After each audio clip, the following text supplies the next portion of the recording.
Good morning everyone. तो हम लोगों ने एनालिटिकल सॉल्यूशंस देखी थी। सॉल्यूशंस में हम लोगों ने क्या देखा था कि जब भी कोई एलसीआर सर्किट हो, ठीक है, तो वहाँ पे जो करंट और वोल्टेज के बीच का जो फेज गैप होता है वो हमारा फाई होता है। और ये जो फाई होता है ये इस बात पे डिपेंड करती है कि क्या वो सर्किट इंडक्टिव, ठीक है, उसमें इंडक्टिव डोमिनेटिंग है या फिर कैपेसिटर डोमिनेटिंग है। ठीक है, अगर इंडक्टिव डोमिनेटिंग होगी तो ऑफ कोर्स हमारा करंट हमारा पीछे रह रहा होगा, यानी करंट हमारा जो फेज गैप आएगा वो करंट के साथ माइनस का आएगा। ठीक है, और वोल्टेज हमारी लीड कर रही होगी।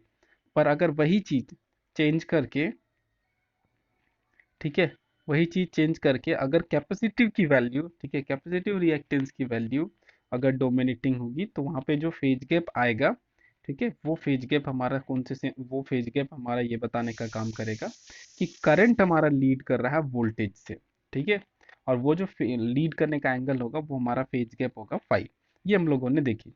ठीक है, तो ये फाइव फेज गैप इस बात पे डिपेंड करेगा कि डोमिनेटिंग कैरेक्टरिस्टिक्स किसका है, इंडक्टर का या फिर कैपेसिटर का।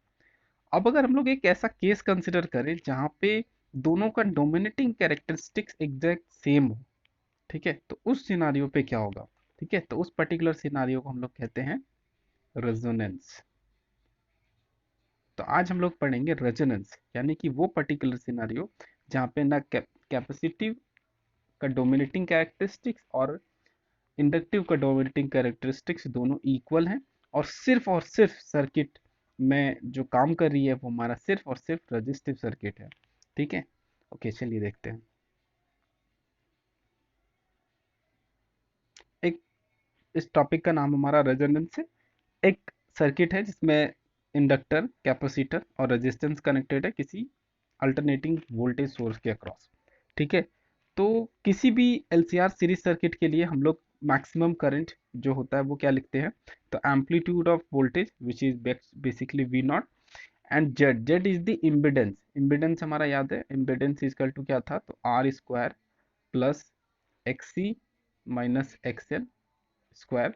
आपने ये टर्म भी देखा होगा क्यों आ रहा था, क्योंकि जब एक्स एल के टाइम डबल डिफ्रेंशिएट कर रहे थे तो एक नेगेटिव साइन आ जा रहा था, वही नेगेटिव साइन यहाँ पे आ रही है, तो एक्स सी माइनस एक्सएल का होल स्क्वायर। ठीक है, ये हमारा जेड इम्पिडेंस है। तो मैक्सिमम करंट हमारा V nought by Z, V nought is the amplitude, Z is the impedance. ठीक है, और जेड की वैल्यू हम लोग लिख सकते हैं in form of R square plus X C minus XL का होल स्क्वायर। ठीक है, ठीक है, अब सिनारियो क्या कह रहा है कि अभी तक हम लोग एक फेज गैप फाई का बात कर रहे थे, फेज गैप फाई हो रहा था, तो क्या कह रहे थे कि फेज गैप फाई जो एग्जिस्ट कर रही है करंट और वोल्टेज के बीच में, तो कौन किसको डोमिनेट कर रहा होगा, ये इस बात पे, या लीड कर रहा होगा, ये इस बात पे डिपेंड करता था कि कैपेसिटर ज्यादा डोमिनेटिंग है या फिर इंडक्टर ज्यादा डोमिनेटिंग है। ये हम लोगों ने देखी थी।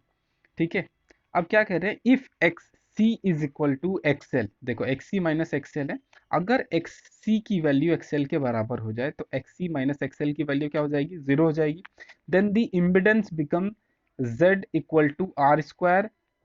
ठीक है, सिर्फ आर स्क्वायर हो जाएगा, ये पूरा टर्म हो गया हमारा जीरो, तो हमारा इम्पिडेंस सिर्फ आर के बराबर हो जाएगा। और इस तरह से एक सर्किट जिसमें इंडक्टर भी कनेक्टेड है, कनेक्ट कैपेसिटर भी कनेक्टेड है और रेजिस्टेंस भी कनेक्टेड है, पर इस सर्किट को अब हम लोग, ठीक है, एलसीआर सर्किट ना बोल करके सिर्फ रेजिस्टिव सर्किट भी बोल सकते हैं जब रेजोनेंस अकर होती है तब। ठीक है, तो इम्पिडेंस है वो सिर्फ आर के बराबर हो जाता है, और इस इंस्टेंट पे जो आपका एम्पलीट्यूड ऑफ करंट होगा, ठीक है, वो सबसे मैक्सिमम होगा, क्योंकि देखो इसकी वैल्यू जीरो हो गई, तो ये तो मैक्सिमम है और ये इसकी मैक्स आर हो गई। ठीक है, अब इसके अलावा और कोई वैल्यू होती, यानी कि एक्स सी माइनस एक्सएल का कुछ वैल्यू होता, ये टू माइनस वन ही सपोज होता, तो स्क्वायर होता, तो ठीक है, आर स्क्वायर के साथ प्लस वन होता, यानी आर स्क्वायर प्लस वन होता। यानी मैक्सिमम वैल्यू कब होगी, जब इधर का पूरा टर्म वैल्यू जीरो हो। तो हम लोग क्या देख रहे हैं कि मैक्सिमम करंट कब फ्लो कर रहा है, जब एक्स इक्वल टू एक्सएल हो रहा है और सिर्फ रेजिस्टेंस में आर का इफेक्ट बच रहा है, सिर्फ रजिस्टिव सर्किट हो जा रही है, उस समय में जो करंट है उसका एम्पलीट्यूड सबसे मैक्सिमम होगी, और वो कितने के बराबर हो जा रही थी हमारी, तो वो हमारी बराबर हो जाएगी I max will be equals to V nought by R. ठीक है। अब हम लोगों ने क्या लिखा कि रेजोनेंस सिनारियो अकर कब हुई, तो हम लोगों ने अकर कब करवाया, जब एक्स सी की वैल्यू एक्सएल के बराबर हो गई। तो एक्स सी जो थी वो हमारे किसके बराबर था, 1/ओमेगा सी के बराबर, और एक्सएल हमारा किसके बराबर था, ओमेगा एल के बराबर था। ठीक है, इसको सॉल्व करो, ये ओमेगा को इधर ले आओ और ये एल को इधर ले आओ, तो आप कहाँ पे पहुंचोगे, आपके पास पहुंचेंगे कि ओमेगा इक्वल टू 1/LC। ठीक है, तो एक फिक्स्ड वैल्यू होगी, एक फिक्स्ड वैल्यू होगी फ्रीक्वेंसी की, जहाँ पे X C equal to XL होगा। उस पर्टिकुलर फिक्स्ड फ्रीक्वेंसी को हम लोग एक स्पेशल नोटेशन से डिनोट कर रहे हैं ओमेगा नॉट। ठीक है, और इस पर्टिकुलर फ्रीक्वेंसी ओमेगा नॉट को हम लोग क्या कह रहे हैं, रेजोनेंट फ्रीक्वेंसी। ठीक है, रेजोनेंट फ्रीक्वेंसी कह रहे हैं। And at this frequency the LCR circuit will be no more LCR but it's become resistive circuit only. ठीक है, तो जब आप रेजोनेंस फ्रीक्वेंसी के साथ वोल्टेज को अल्टरनेट कर रहे होंगे, तो उस सिनारियो पे आपका एक्स सी और एक्सएल का इफेक्ट खत्म हो जाएगा और सिर्फ सर्किट रेजिस्टिव हो जाएगी, और आपका करंट जो है सर्किट में वो मैक्सिमम फ्लो करेगा। ठीक है, इसी का यूज हम लोग ट्यूनिंग प्रोसेस के लिए करते हैं।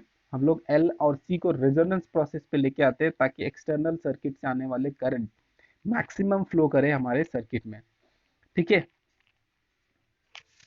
इन any circuit the resonance frequency can be calculated by omega nought equal to 1/LC। आपको एक सर्किट दिया गया जिसमें आपको इंडक्टर की वैल्यू बता दी गई, कैपेसिटर की वैल्यू बता दी गई।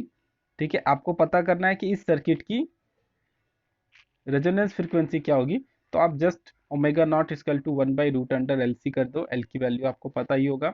ठीक है, एल की वैल्यू और सी की वैल्यू डालो और ओमेगा नॉट की वैल्यू निकाल लो, this will be the resonant frequency. अगर इतनी फ्रीक्वेंसी की वोल्टेज, ठीक है, इतनी फ्रीक्वेंसी की अगर आप पोटेंशियल अप्लाई करोगे एलसीआर सर्किट के अक्रॉस, तो उसमें एल और सी का इफेक्ट, ठीक है, एल और सी का इफेक्ट कैंसिल कर देगा एक दूसरे को, और वो सर्किट सिर्फ रेजिस्टिव सर्किट होगी।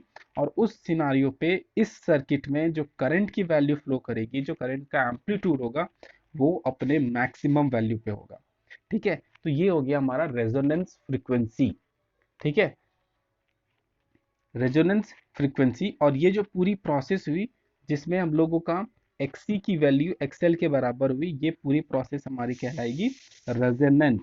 ठीक है, तो जब भी रेजोनेंस अकर्स होती है, तो जो हमारा बॉडी का नेचुरल फ्रीक्वेंसी होता है उसी के साथ एक्सटर्नल फ्रीक्वेंसी मैच कर जाती है।